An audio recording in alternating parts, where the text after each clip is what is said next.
Welcome to the Short-Term Rental Playmaker Podcast, where we break down what it really takes to win in short-term rentals in today's market. From insider tips and emerging trends to real conversations with top playmakers in the space, this show gives you the tools, strategies, and mindset to build and scale a successful short-term rental business. Now, here's your host, Joe Roney.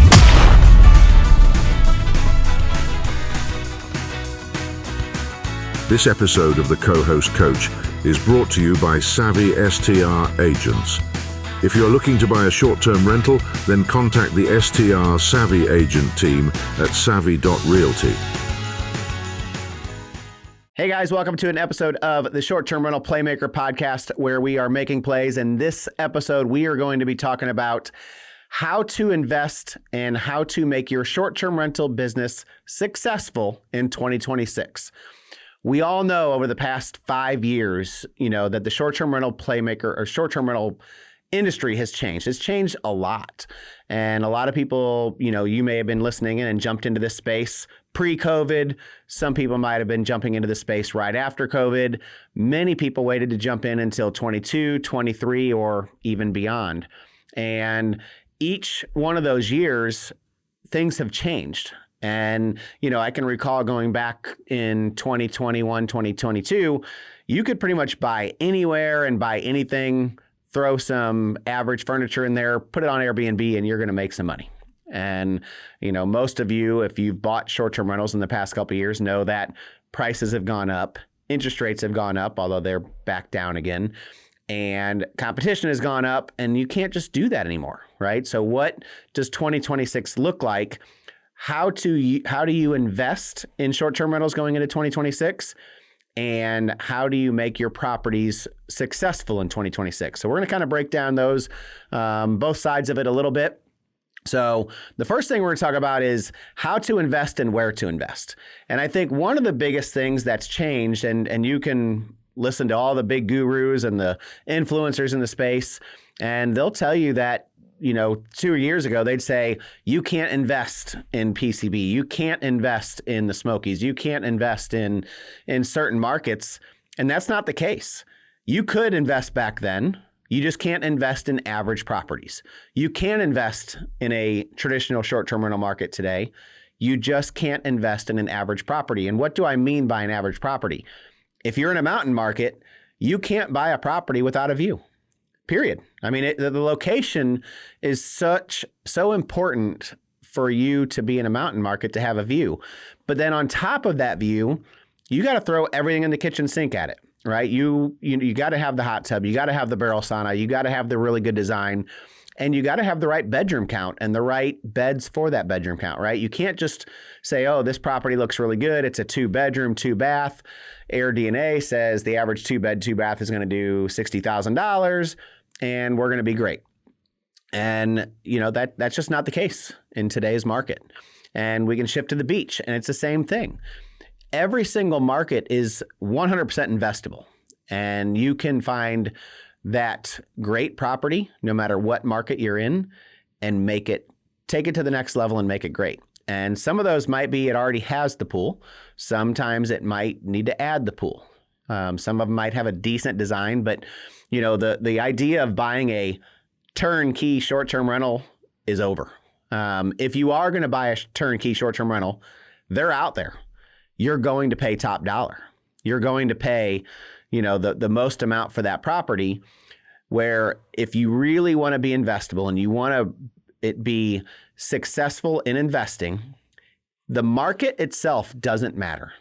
You can be successful in every market, but you have to, the best way to be successful if you're investing in a market is finding that property that you can go in and do some value add, getting it at 15, 20, 25% below market value, doing a little bit of sweat equity and going in and updating the flooring, updating the paint, updating the design, whatever it may be. And we can do that through, seller credits or through whatever it may be. There's lots of different ways that you can make that happen. But going into a market and saying, I want to buy turnkey and get a 20% ROI, I'm sorry, it doesn't exist. You have to find those, those rough around the edges properties that you can go in and do some TLC and take them over the top. And that rough around the edges property can be a brand new property. It doesn't have to be a 30-year-old, crappy, you got to go to a gut rehab. That's not what I'm saying. What I'm saying is you can find that property that could be newer, could be 5 or 10 years old, but it's got average design, average score, average amenities, and go in and take it to the next level. I just helped a client purchase a property recently, and it's probably the most turnkey property that I've sold, but he still is going to go in and probably spend $15,000 on built-in bunks and a few outdoor amenities. It's already got the pool. It's got a nice seating area. It's got everything you would want. But there are just a few things that need to be done. There's one king bed and 2 queens. Well, those should all be king beds. Swapping those over make a big difference. So, no matter what you were investing in as you go into 2026, it's important to look at what is the potential that you can do to a property and what is that budget. If you are not filling out a pro forma, a full spreadsheet that tells you your good, better, best, and tells you what all your expenses are and what all your taxes are and your insurance, and really understanding your numbers, do not buy the property.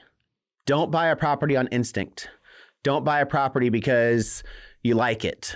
That is not how you invest successfully in 2026. It is a data-driven game.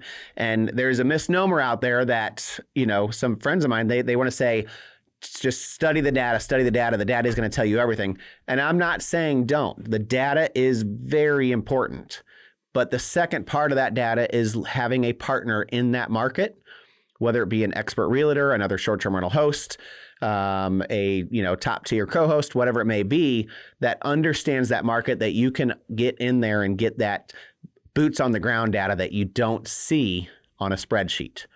And you don't know what your distance is to Dollywood, or what your distance is to downtown, or what your distance is to, which side of the beach. Are you on the beach, the east end, the west end, are you, wherever you're at? Like, what are you close to? How far are you to those items that people can do? All of that plays a part.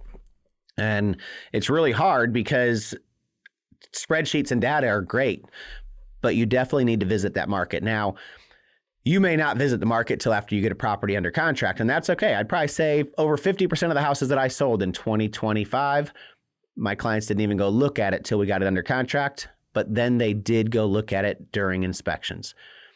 Do not buy a property sight unseen. I'm going to repeat that.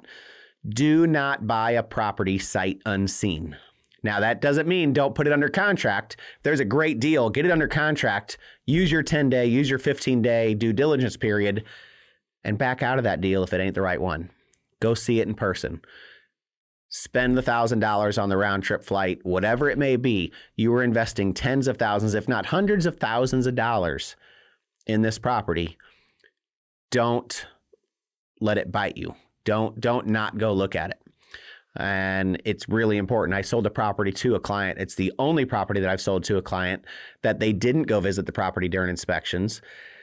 Gave them lots of things that they should do to this property, and they didn't do it. And here they are a year and a half later, and they're not hitting the numbers. They've only visited the property one time in 18 months.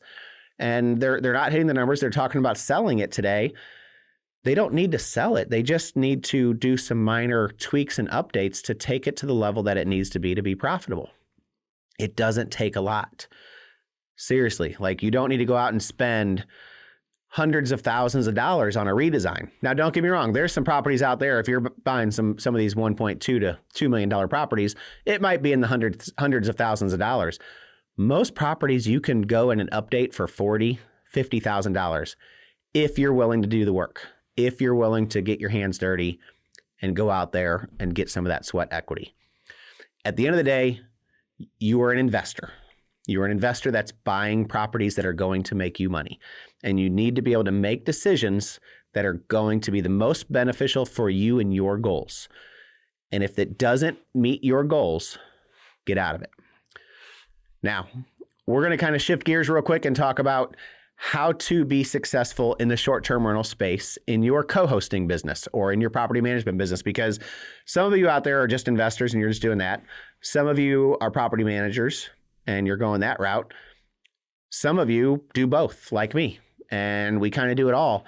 And as we go into 2026, there's a lot of changes that have happened.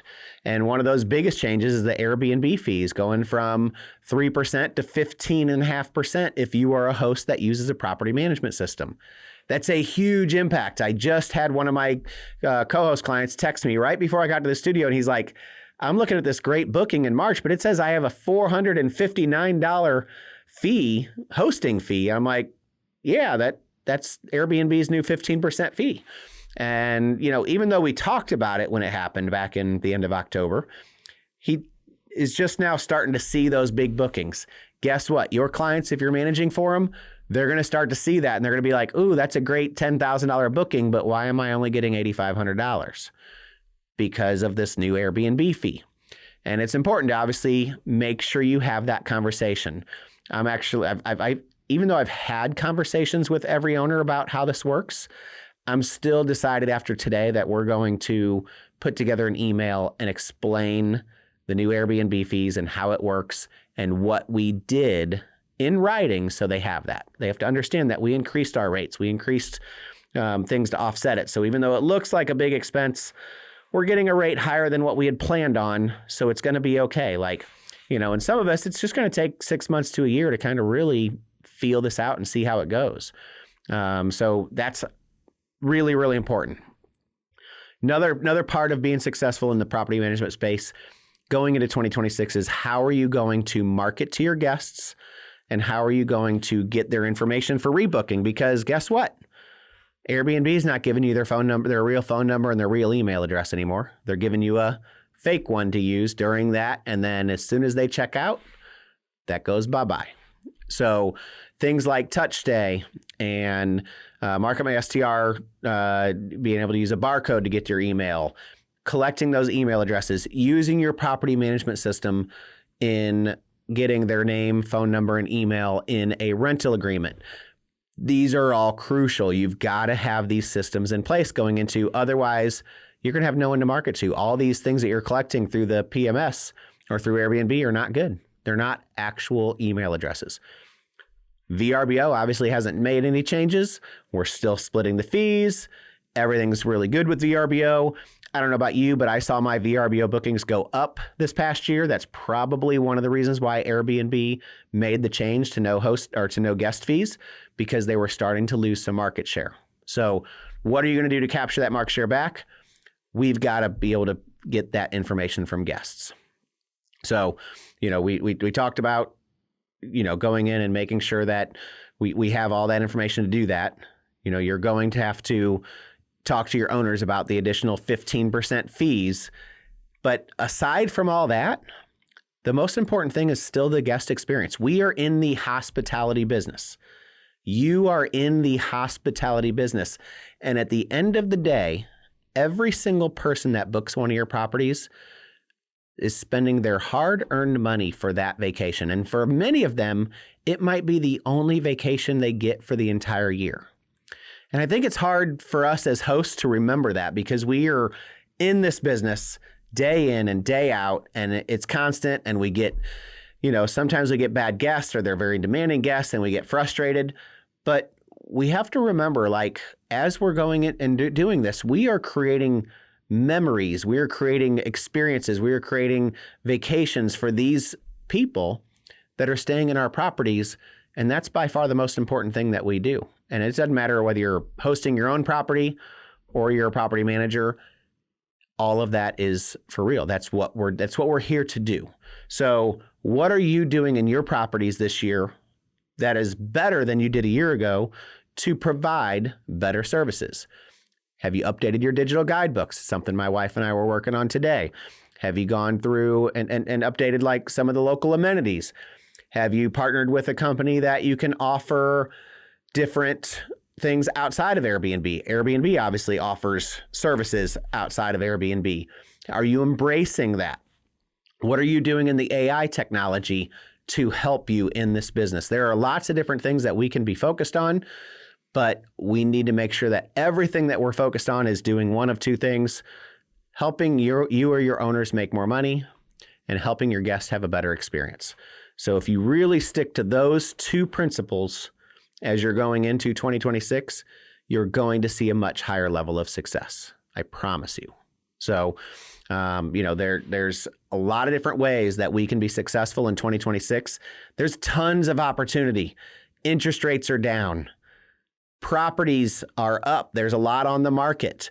We're negotiating really great deals. There are frustrated owners that their rents are down, and we can go out and add them to our property manager or our co-hosting business, whatever it may be, and help them make more money. There's a million different ways that you can be successful in this space, but it starts with you, and it starts with what you've already decided for your 2026 goals. And if you haven't written those down yet, do it today. Stop what you're doing and write it down on what you want to do going into 2026. So these are some tips and tricks on how you can be successful in the short-term rental space this year.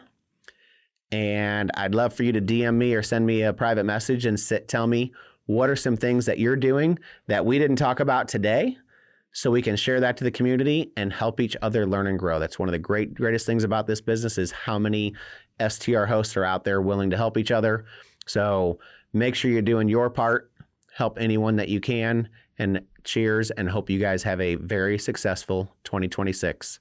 I'll see you next time.